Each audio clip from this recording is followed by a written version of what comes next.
어날 봐도 깜놀한 인사를 젠프께서 준비하시는 것 같습니다. 그리고 뒤에서는 최근 17년도 버전 이재명 시장으로 돌아온 우리 젠프의 행보, 그 이유에 대해 제대로 분석한 리포트 보고드립니다. 많이 퍼지게 구독, 좋아요 쾅쾅 눌러주시고 끝까지 시청 부탁드립니다. 먼저 각종 엄청난 의혹과 더불어 결국 낙마하게 된 이해운 후임으로 민주당 출신 의원들이 하마평으로 오르고 있습니다. 오늘자 뉴스원 보도에 따르면 민주당 관계자는 정치권 인사 가운데서 더불어민주당 소속 이광재 전 의원과 안도걸 의원이 후보군으로 거론된다며 최근 강원지사 불출마를 선언하면서 차기 인선 가능성이 커졌다는 관측이 나온다고 했습니다. 네, 참여정부 실세였던 이광재 전 의원은 노무현 정부 초기 국정상황실장을 지냈고 제가 알기로 기재위 예결위에서 활동한 경험이 있죠. 그리고 안도걸 의원도 기재부 예산실장 2차관 출신이라 하마평에 오르는 것 같습니다. 네, 아무래도 이해운 지명철회 이후 깜짝 인사가 나올 가능성이 높다고 예상되는 만큼 상당히 기대가 되는데 문제는 민주당 내부입니다. 이 부분에 대해서 현재 가장 화제가 된 분석 끝까지 들어주시고 여러분들의 생각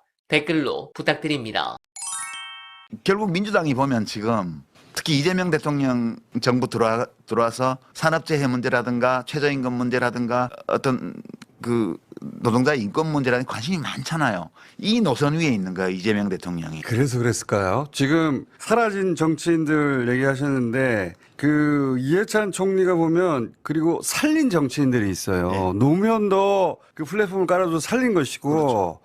안 그랬으면 노무현 대통령 안 나왔죠. 이재명 대통령 마찬가지예요. 이재명 이 대통령 플랫폼이 마찬가지예요. 없었으면 소위 귀족정을 원하는 정치인들에 치여가지고 그렇죠. 발표 죽었을 거예요. 이재명 대통령이 실제 그 비주류로 고생할 때 그리고 그 제명하라 얘기도 많았거든요. 근데 이해찬 총리가 이 강력한 울타리가 되어주셨더라고.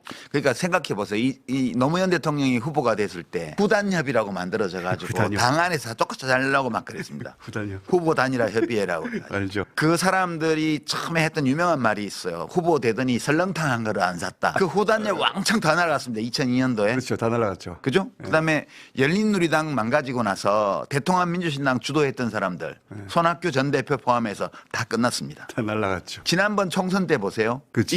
이런 이 국민정당, 민주적 국민정당의 내부 시스템을 수용을 못 해가지고 그 당원들이 압도적으로 뽑아놓은 당 대표를 잡아가라고 가서 막 국회에서 체포동의안 찬성표 몰래 찍고 소위 비명계들. 싹 다 날아갔습니다. 다 날아갔죠. 이게 무슨 뜻이야? 우연히 벌어진 일이 아니에요. 그러니까 이게 이해찬의 기획이라는 거는 역사의 흐름을 보는 거예요. 그러니까 지금 사람들이 의식을 못해서 그렇지 매번 중요한 선거나 정치적 고비가 있을 때마다 뭉텅뭉텅 정치인들이 날아가는 모습이 왜 나오냐? 날아간 사람들은 몰라요, 자신들은. 본인도 몰라요. 왜 날아갔는지. 그 날린 사람들도 잘 몰라. 그냥 그렇지. 미워서 날렸어요. 근데 보면 결국은 국민의 삶을 책임지고 우리나라의 민주적 기본 질서를 튼튼히 하면서 운영해 나갈 수 있는 세력. 이게 1987년 평민당에서 출발해서 지금 더불어민주당의 책임당원이 100수십만이 되어 있는 여기까지 오는 이 흐름이 오는 과정에서 이해찬 대표는 매번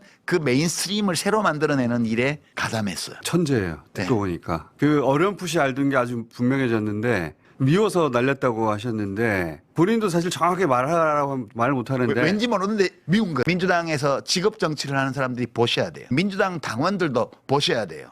이 당이 어디에서 출발해서 어디를 향해서 지금까지 왔고 어떤 우여곡절을 겪어서 자신이 지금 가입해 있는 정당이 어떤 단체인지를 이해하셔야 돼요. 권리 당원들이 밉다고 표현한 그 마음이 불편하기도 하고 밉다고 하는 게 그 사람들은 이 책으로 쓰지는 못했지만 흐름과 함께 살아왔던 사람들이라 이게 안 맞는데 불편한데 이 사람들 틀린 것 같은데 그걸 그냥 체득해서 아는 거거든요.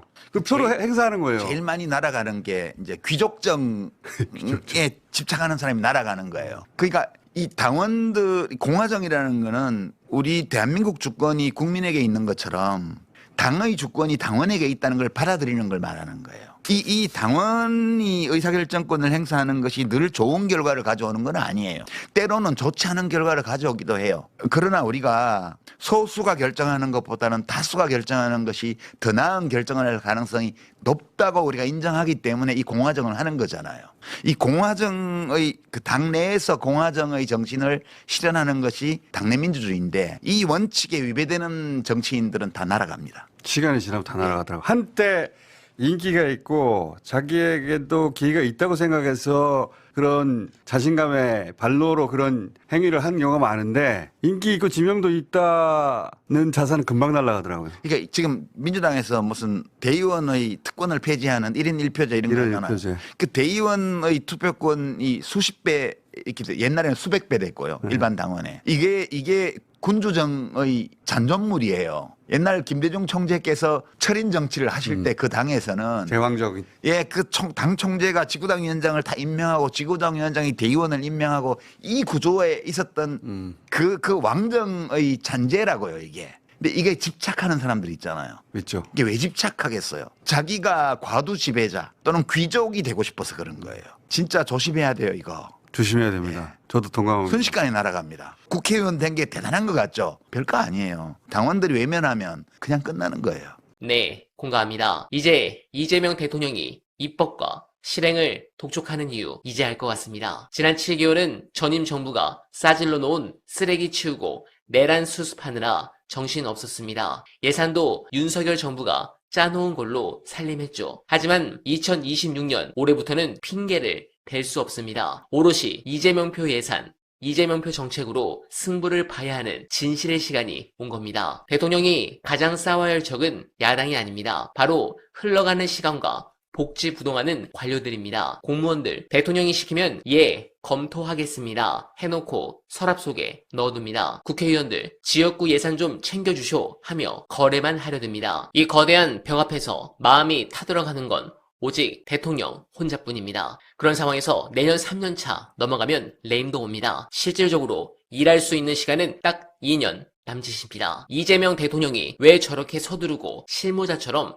꼼꼼하게 챙기는지 아십니까? 지금 아니면 못 바꾼다는 걸 본능적으로 알기 때문입니다. 그런 부분에서 이재명 정부는 정권 재창출로 반드시 성공시켜야 합니다. 이재명 대통령은 자신의 안위를 위해 타협할 사람이 아닙니다. 임기 끝나고 고초를 겪더라도 할 일은 하겠다는 각오가 되어 있는 사람입니다. 우리가 해야 할 일은 그가 빌드업을 끝내고 몰아칠 때 그 속도를 감당할 수 있도록 함께 뛰어주는 것입니다. 그리고 잘못된 길로 가면 가차없이 비판해서 궤도를 수정해 주는 것입니다. 시간이 없습니다. 대통령이 혼자서 백보를 뛰게 하지 마십시오. 우리가 함께 회초리를 들고 관료 사유를 깨우고 여의도를 압박해야 합니다. 여러분들은 어떻게 생각하십니까? 공감하셨다면 소중한 언알바 후원 부탁드립니다. 정권교체 이후 구독자 및 후원이 많이 빠졌는데 댓글에 고정된 내용을 통해 많은 사랑 부탁드리며 언알바는 오늘도 최선을 다하겠습니다. 여러분 고맙습니다.